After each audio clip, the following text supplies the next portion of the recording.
Hey guys, this is Vishal Dandote, and in this video, we will see how we can write our files in the Node.js using the promises, and what are the differences between reading file with the callback functions or callback hails, and the latest promises syntax into the Node.js, and what are the advantages, what are the disadvantages, and also how we can use the latest feature which are in the FS module in the Node.js. So let's see that.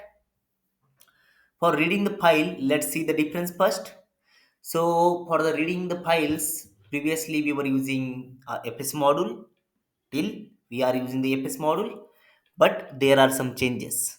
So previously, for example, let's say for reading the file, we were simply say FS and import the module. So for now, let I will import the module because FS is a a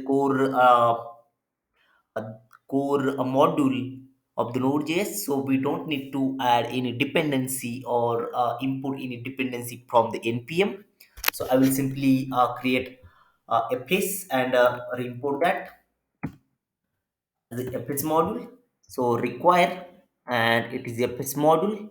We have successfully import our module, and after that let's use the callback function or callback syntax for reading the files as previously we were doing. So for that we can simply say what we were doing. So we were doing fs dot read file, and here we were giving our file name. So I will simply say index dot slash index and dot txt, because I'm going to read my this txt file which is having okay dear content. After that we were passing our actual uh,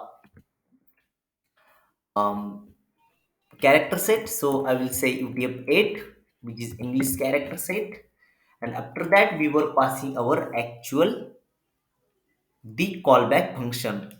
So callback function, into the callback function we were getting error, or we were getting data like this. And we were always checking for the errors in the callback hail. Let's say error, and we were simply saying console.log and error. And after that, in the else case, we were saying console.log actual file content. So I will simply say data.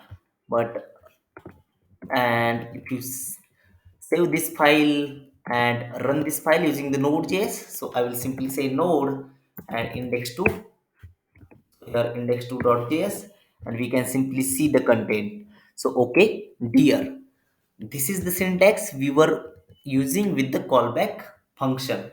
So whenever we were getting error, we were catching that error into the if else condition. So here we will catch that in the if case. So let's see how we can do the same thing with the simple syntax using the um, promises. So for use the promises, we need to add the syntax like fs dot promises and dot then our same function which we were using for reading the file. So in this case, read file, and here we can simply say whatever like which file we need to read. So I will simply pass the path here. So here we can simply say index dot txt, and after that I will add my character set which I was adding into the callback function or the old syntax. So here we have successfully uh, add our utf character and path for the read file function, and after that what we need to do, we need to get that promise or the result, or maybe the error into the one variable. So keep in mind, whenever we are using the promise, we are going to get two values.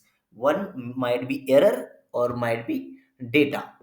So whenever we need to check if there is data or there is the error, in that case, for promise we are using dot catch and dot then method. So in this case I will simply say dot then. If there is data, so console it out. So console dot log data is found and comma data. And if there is no data, we can simply say catch error. And oh, there is error, like this. So let's run this code, comment out this code and run our latest code, which is which we have used for the promise. So we need to change this naming convention. So this should be response as we are using here. And if you run this code, yeah, and you can see data is found and the file content which we are getting from our index.txt file. Let's say I will rename this file and try to run this code again. So we should get this console message called uh, error found or error found. So let me console it out. And if we run this code, okay, so yeah, so there is error. So like this we can catch the error into the catch function and get the response into the then function. So it is very simple to handle the error as well as the simple syntax, like step by step, where we can use the promises. After one important syntax, like we can simply use called as async await. For that, we can simply create our custom function. So const and read file content.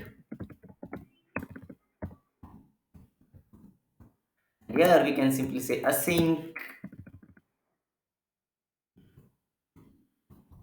and we can pass. We can simply, so this should not be there. Okay, async, and after that we need to write this promise code in this file. So here we can simply say await, and whenever we have the predefined or the already promise function, we can simply add that into the async function, and using the await word we can simply get that data into the variable. So for that we can simply say console.log, and here we can simply say data.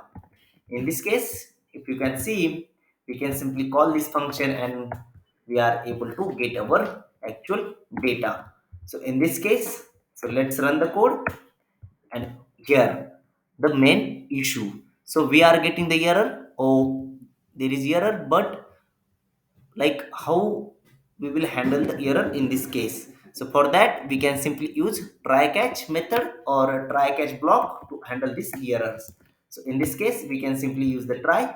So if there is any error, we can simply catch that into the catch function. So it is very simple syntax and good way to write our code. So here I will simply add my console.log data, and here I will simply say console.log, and there is an error. Okay, if I run this code again, and you can see the same output. In this way, we can use async await as well as the promise syntax into the EPS module with the latest features.